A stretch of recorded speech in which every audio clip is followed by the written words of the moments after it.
So, on the subject of the racial situation, um, acknowledging the sins of the past, that all three parties are complicit, and by three I mean whites, Jews, and blacks.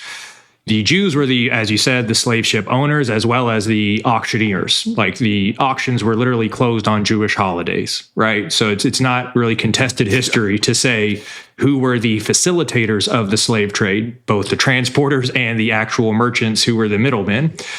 The blacks are complicit in the fact that they sold their own kin into slavery. Like these slaves were not captured by whites or Jews running around the desert tossing lassos around black people.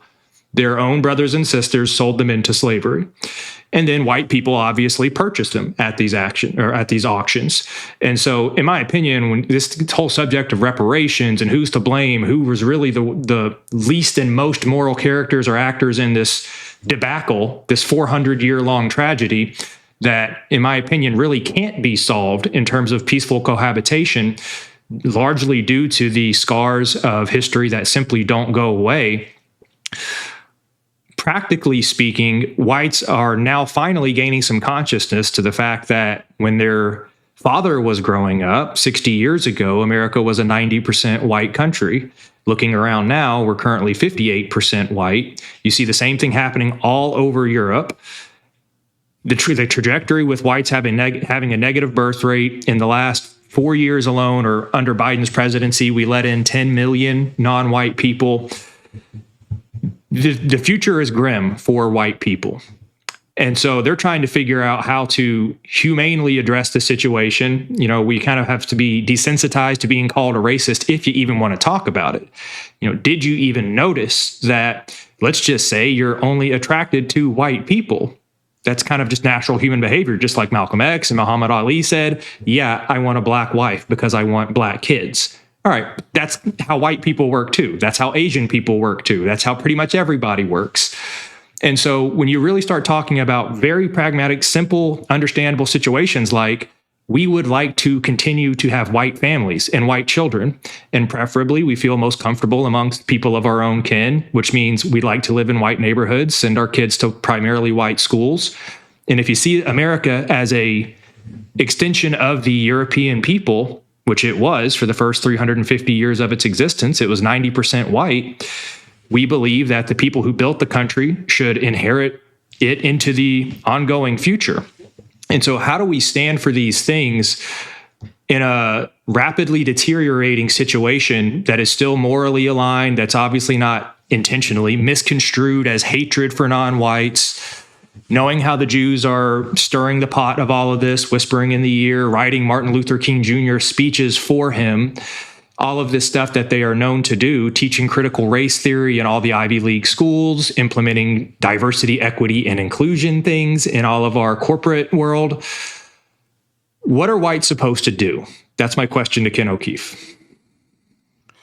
Well, you know, as much as I might seem to be banging on in a way that people would not appreciate per se and maybe favoring everybody but whites, that's absolutely not true either. I'm actually the first thing you see in a film, a 12-hour film called Europa, The Last Battle. And I had no partaking in the production of that film, but I am immensely honored to have been used in several parts of that film. And what I say at the beginning nails it. That film is all about white genocide. White genocide is real. And I agree with the points you made about black leaders selling their own people into slavery. There were some taking of coastal people, but for the vast majority, I agree with you. It was basically they were getting dealt by their own corrupt leaders. They're AIPAC-controlled leaders of the day. Whatever, their equivalent of AIPAC. They're traitors amongst them, or they're unholy, immoral leaders. Europa: The Last Battle is the most censored film on the planet. You can't watch it on any of the major platforms. Not X either. Not X. Not on Rumble. Definitely not on YouTube. You know, you can't watch it anywhere. BitChute is it, quite frankly. So if you want to see it, you have to go there. Why is it the most censored censored film on the planet because there is indeed a genocidal policy against white folk, and it's going swimmingly for those who are in engineering it. Who do the Jews hate more than anybody else? White Christians. Well, I'll tell you, white Christians. And who do they hate as an individual more than anybody else? Our Lord and Savior Jesus Christ. This is correct. So that would make sense. If you hate white Christians more than anybody else, and they are clever and they do work together, and unlike us Goyim, we're all fighting each other just like they want, and they're all very united and very evil and very effective. You got to give the bastards credit. They hate white Christians more than anybody. Muslims, they don't like Muslims, but they hate us white folk even more. And so no way am I backing down to that one. If I do have more kids, I most definitely intend and wish to have white kids to do my part, because we're dying out. There's another film, arguably the most censored film on the planet, and if not, it's probably only just behind Europa, and it's called The Greatest Story Never Told. If you want to understand a version of history that will blow your mind and go completely counter to what you've been told, I will tell you that this film features a man who is, I believe, 100% the second most hated man behind Jesus. And I'll just let people guess as to who that man might be. But if you think about who they target and who are the most evil people in history, and maybe I'll give you a little hint.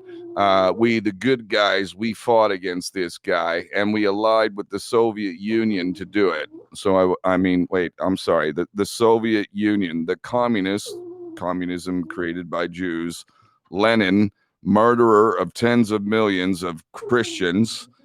We allied with him in World War II against the evil guy, who is number 2 on the list of who they hate. And The Greatest Story Never Told will turn everything you've been told there upside down.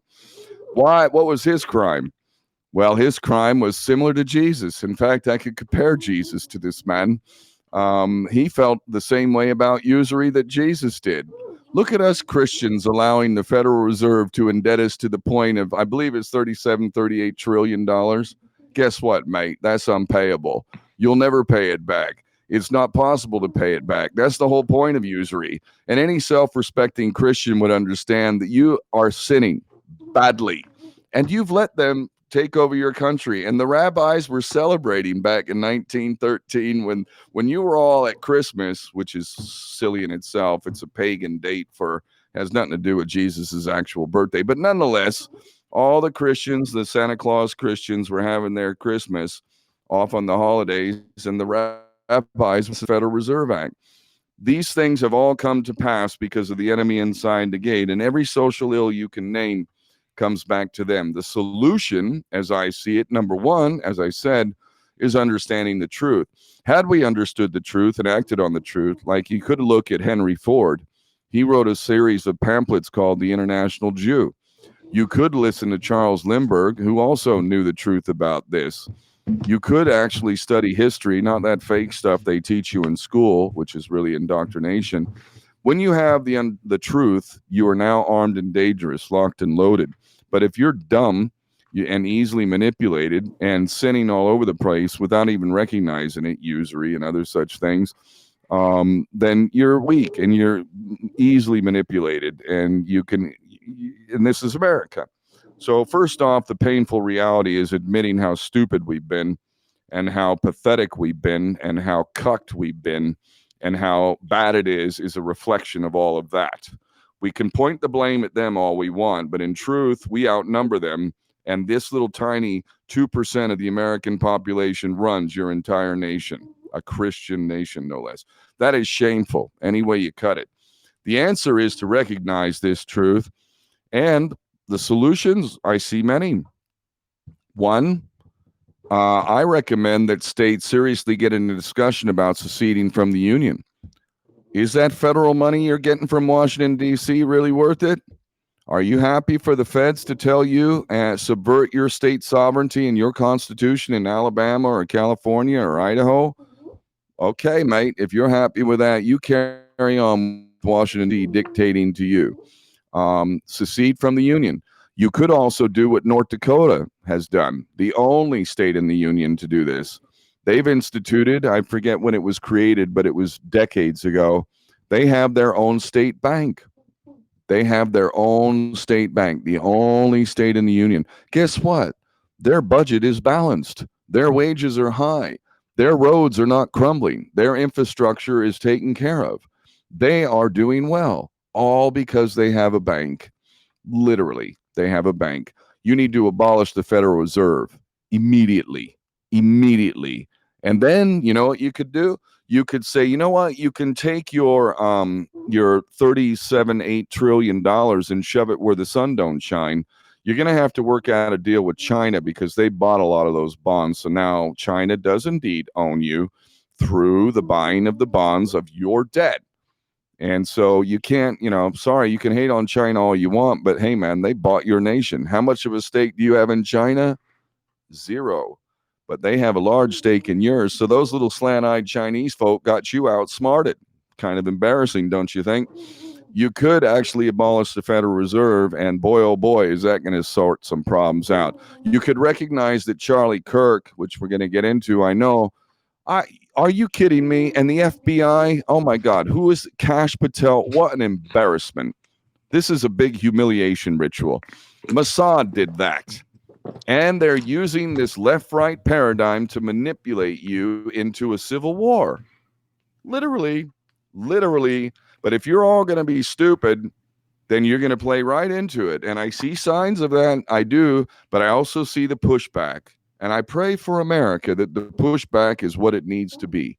Because if you do not push back hard enough, you're going to easily be played. It's the Muslims. It's the black folk. There's good black folk. There's good Muslims. And there's, I want to use a swear word, like crap Muslims, crap black people, and there's crap white people too. Yeah. You know what? I will treat somebody by the content of their character, not the color of their skin, nor the religion that they freely practice. While America should also institute the Republic and the Constitution and rescind every single law which isn't a law. An act of Congress is not a law. That is not a law. What is the supreme law of America? The very Constitution I swore to protect and defend. How do any of these laws, like the hate speech stuff, how does that square with the First Amendment? It doesn't. It doesn't. And how do these social media platforms get to censor us left, right, and center? Oh, it's a private company. You operate in America. Our laws do not allow for you to subvert our First Amendment rights based on your personal privilege. No. So, if you want to continue to do business in America, you will respect the First Amendment. And we'll catch these bastards out immediately. And they can be shut down for all I care. Do we really need Facebook? Do we really need TikTok? Do we really need X for that matter? You can't censor anything other than calling for violence or illegal activity. That is not legal. You cannot call for open violence and revolution. And there's solid reasons for that.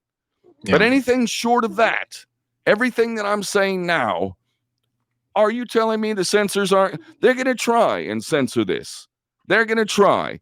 But at no point have I suggested anything other than within my oath-taking absolute commitment to the Constitution of the United States.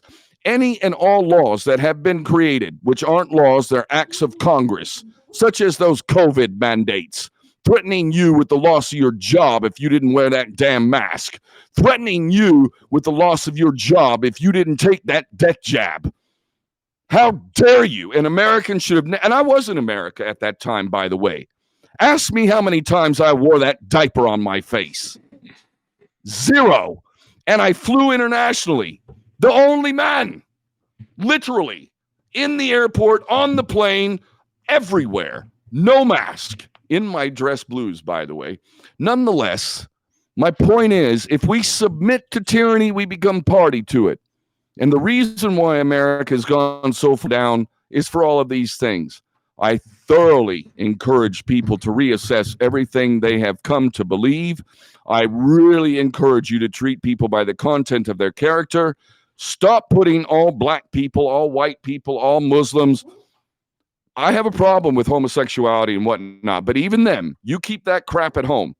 Don't you dare come out in public and kiss your boyfriend in front of my child.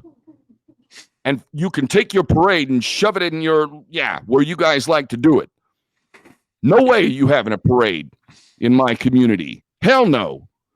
Gay Pride Day. And I think there's Gay Pride Month. Yeah. There's Gay Pride Month in England, and it's Gay Pride season in Canada. Literally, the whole summer. The whole summer is Gay Pride season. I'm not making this up. This is Weimar. Who's running that? Yeah. Yeah. And who would that make happy? I'll tell you, Satan's having a good old laugh. Who's behind the synagogue of Satan? Who was Jesus referring? Who do they serve? The synagogue of Satan. I think it's pretty direct, isn't it? And how does Satan feel about pedophilia? How about pedophilia? The number one state in the nation in the world for pedophilia, it ain't a Muslim nation. It's America. Yeah. How's that one feel? Are you feeling yet? Feeling great about that? While the children are being raped, literally, by the millions going missing. Remember those milk cartons with pictures of missing kids? There used to be a lot fewer of those when I was a kid. They don't even do that. Where's the news about all the missing kids? Where's that? Who controls the media? Oh, shit, they do. Who controls Hollywood? Oh, yeah, it's them again. Who controls the banks?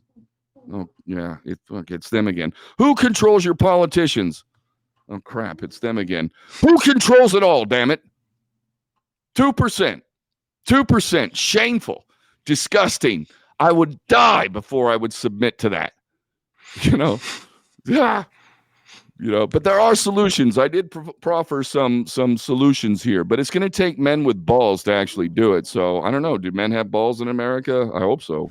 Meeting the people that you actually want to meet this day and age is basically impossible. Well, I have a solution to these problems.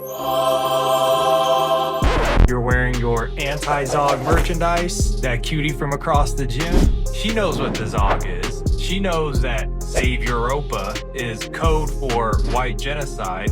Or if it's somebody of the same gender, boom, you just got yourself a new best friend. This is your opportunity. Everybody's always complaining about how hard it is to find people who know what's really going on. Well, this is it. This is how you broadcast those beliefs to the world. Yeah, when it comes to solutions, obviously none of us want those things to get violent, and you obviously didn't call for that. And so the question is, how do you unwind some of that 2% overrepresentation in our core civil institutions, the media, the government itself, the education system, finance? Those are truly the big ones. You might look at technology also. I think that can happen without violent revolt, without Jewish people fearing for their lives or anything like that. But the only way for that to happen non-violently, which is what everybody wants, is to let us talk about it. If you don't let us talk about it, that's when people feel like they're being silenced unfairly, their constitutional rights are being withheld. If you have what happened to me, where you talk about some of these more controversial subjects and you get fired from your job that you've been building a career for 20 years working on, you did this in your own personal time, you didn't bring it into the workplace, and you get fired, you can't pay your mortgage, your groceries, because you said something controversial, you exercised your right to the freedom of speech. Those things are obviously not conducive to keeping the peace long term. So if we want to do something about the overrepresentation, A, free speech has to be protected, but B, there need to be leaders in that conversation, because I'm not trying to be crude or insensitive, but if you think that there is going to be a huge number of people who can go out there and articulate the Jewish problem, the overrepresentation in all these civil institutions, the conflicts of interest of both Jewish culture, the Jewish religion, and the dual interest to a foreign nation, that conversation is not going to be led by people with a 100 IQ, and certainly not lower. And so we have to get people trained up how to have this conversation about Jewish influence in a way that's calm, rational, with receipts, very articulate. and get them the publicity that they need and make sure all of their protection and providence, both literally, they're not being physically violent, physically threatened with violence. They're not being extorted professionally. They're able to just live a normal life, but also talk about these things that need to be talked about. I think that is the only nonviolent solution that I see to unwinding Jewish influence, because what they, and they being Jewish people, are afraid of is if you guys talk about this, that is a direct, hard line, foregone conclusion, another Holocaust. Right? That's the point of all the censorship. That's what they say. They say, never again. We have to censor you because, quote, anti-Semitism, which is simply saying anything critical of Jewish people, the Jewish religion, the nation of Israel, that is so dangerous to talk about. It boils over and ends in another Holocaust or pogroms or the Pale of Settlement or the, Rome coming and destroying their temples again, whatever it is that they have internalized as a international people, as the Jewish community, that paranoia and fear, the histrionic response every single time somebody criticizes anything Jewish. We have to be mature and just say, listen, I understand you're sensitive. I understand that bad things happen to your people in history. Guess what? That's all people on this earth. Christians have been slaughtered in mass. Europeans have been slaughtered in mass. So have Africans and Asians and Arabs. Welcome to the world, okay? Religious persecution and ethnic persecution, we've all dealt with these things. And we don't say, hey, it's not okay to criticize whites, because the last time people criticized whites, I don't know, tens of millions of them died in the Holodomor. Is that fair for us to say you can never criticize white people again, or you can never criticize Christians or whatever like that? And so learning how to use some kind of analogical debate, just intelligent discourse about these subjects, and providing the protection and providence for the people who are smart enough and capable enough to do that, that is the path forward. The number of people who can do that is unfortunately very small, but that's kind of what me and you do. We teach people these things, like how to have these conversations with the historical receipts and use the analogies, provide some sources. Go watch Europa, go watch The Greatest Story Never Told, go watch Hellstorm. There's an overwhelming amount of material that if you want to become educated and articulate and you have clocked the Jewish influence problem, then it's nobody other than yourself that's perpetuating this problem. If you can't sit around, if you're just sitting around complaining about it and talking about the issue, but you're not actively trying to become better at conversing on the subject, then you're just complicit at that point. If you want to sit around and talk about black crime or feminism or homosexuals or whatever else, but you haven't traced back where these cultural ills come from, and you're not having the courage to go out and talk about the origin of these cultural ills, that's unfortunately what Connie gives us. They'll complain all day long about feminism, and they'll complain all day long about the racial tension, and they'll complain about the gay pride parades, and they'll complain about abortion. But they will never actually say where these things came from. And so it's like, all right, at what point are we going to stop fighting the symptoms and fight the root cause? And I think that's kind of my diatribe on that subject of how we get ourselves out of this. Well, you know, the place that really offers the solution is the last place that people will look, and the reason why is because you have been indoctrinated and have come to believe some absolutes in life, like America is the greatest as an example. But there's another one, and I will harken back, and I'll give a lesson on how to communicate things that if I were to say them in a different way would just immediately be flagged as hate speech. But they will not be able to take what I say as hate speech, because everything I'm going to say is 100% true and easily verifiable. But is the truth anti-Semitic? Well, I'm going to write a book about it, because I guarantee you I could give you a list of 100 things that are 100% true but will qualify as anti-Semitic, which is kind of interesting. I think that's a perfect example of why they're afraid of you knowing the truth and why they foster all these lies. Here's the truth. I don't need to be what they call a Holocaust denier. I can just tell you the facts. In 1933, when Judea declared war on Germany, now keep in mind Adolf Hitler has only just come to power. Literally. He was the most popularly democratically elected leader in all of Europe. Literally. Mhm. Winston Churchill wasn't voted into power that way. Franklin Delano Roosevelt wasn't voted into power that way. But Adolf Hitler was. When he took power, there were 16 million Jews, according to the Jewish Almanac, in Germany. Judea declares war on Germany, and 14 million Jews of the world unite calling for the destruction of Germany.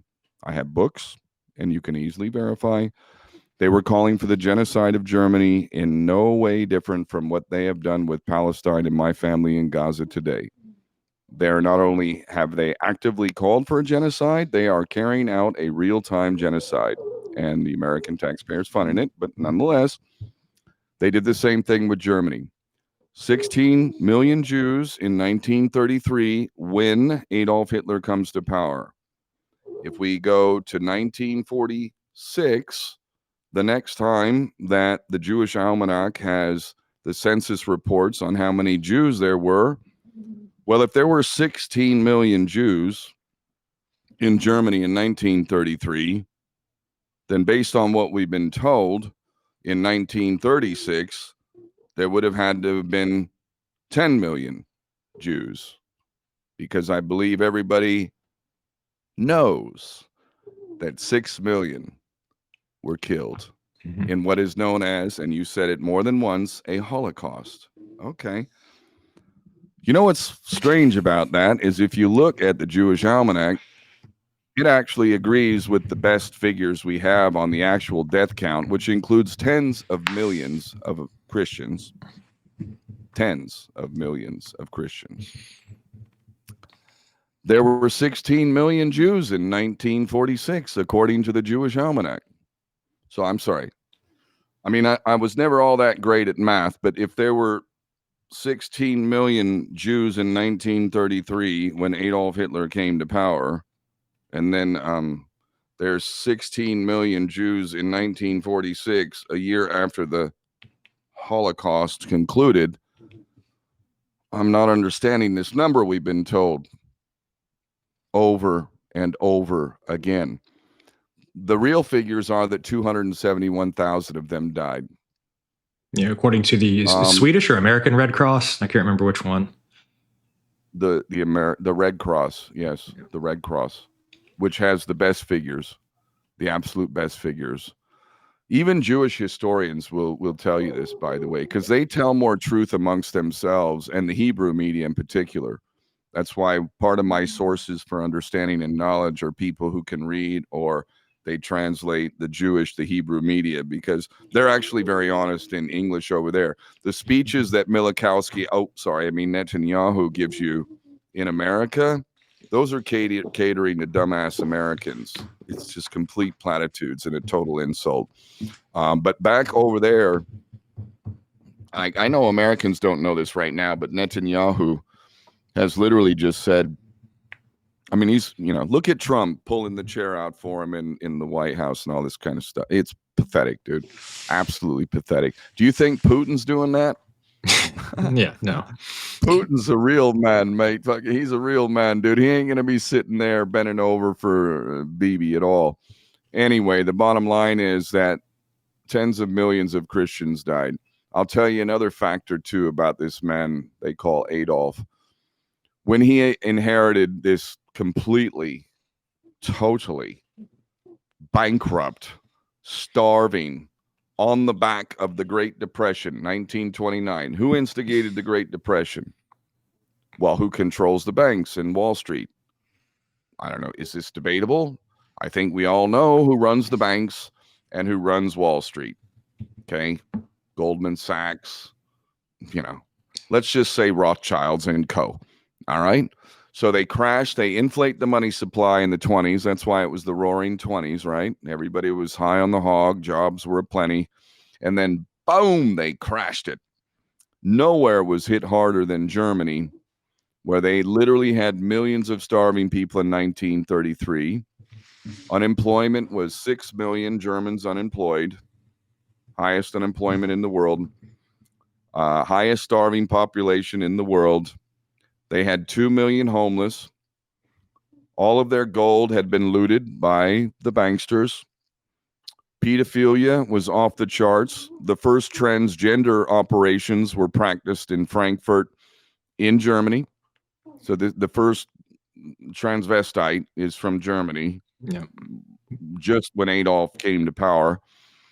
And basically, the Germans had lost all their pride. And to be honest, Americans are going to lose all pride when they face reality. And I know many are. They're feeling shame.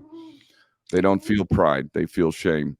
6 million unemployed, 2 million homeless. All the gold has been looted. Pedophilia off the charts. Crime off the charts. Starvation in the millions. Pride, no pride left. Just absolute depression. Suicides through the roof. And their money was worth nothing. A wheelbarrow of Deutschmarks would buy you a loaf of bread. This is what's coming to America. I mean, look at the prices going up. You ain't seen nothing yet. Nothing yet, boy.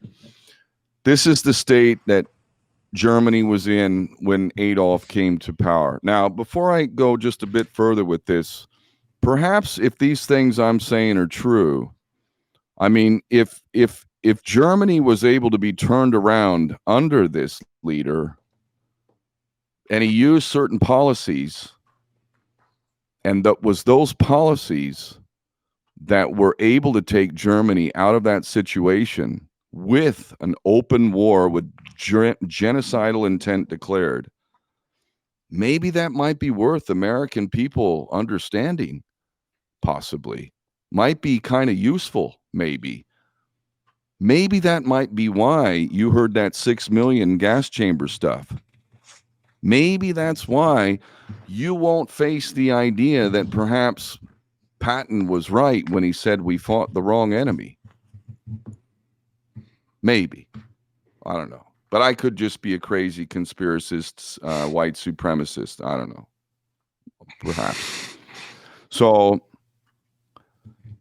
he also arrested a Rothschild. Not one, not two, not three. He arrested 6 Rothschilds. He actually had one of the Rothschilds mop his floors and do some work. That'd be kind of fun, wouldn't it? Yeah. Would you like maybe a Rothschild to come mop your floor and clean your toilets and stuff? I mean, that would be kind of fun, wouldn't it? Yeah, I think anyway, they think they'd sooner kill themselves than be so humiliated.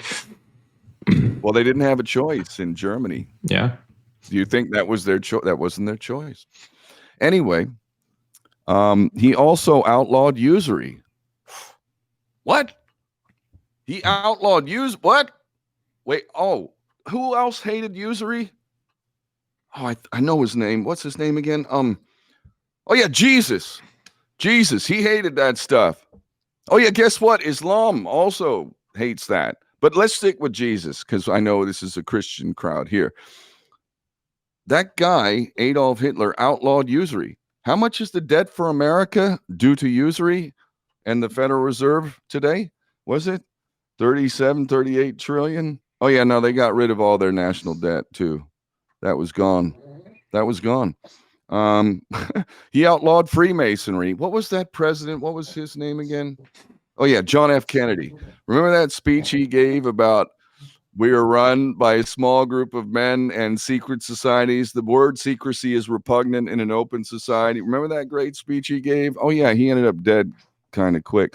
Guess who was a journalist when Adolf Hitler was in power and traveled to Germany as the journalist? JFK. JFK. He went there. Guess what he said in his memoirs about this man named Mr. Hitler, Chancellor Hitler? Oh, you'd be surprised at what he said. You might want to ask Jesse Owens about these white supremacists when he went over there in 1936 and won a bunch of gold medals, because the Americans told him that the Germans were a bunch of rabid dog, racist, evil bastards. And they found more respect over there in Germany. All of the black athletes. Jesse Owens came home. He ended up being poor. Franklin Delano Roosevelt never invited him to the White House. He only won 5 gold medals for America. So they prop him up as an American, but treat him like what he is in America at that time. That kind of runs counter to what we've been told too. He took Germany out of this destitute situation, which is 1,000 times worse than what America is right now, but it will be soon enough.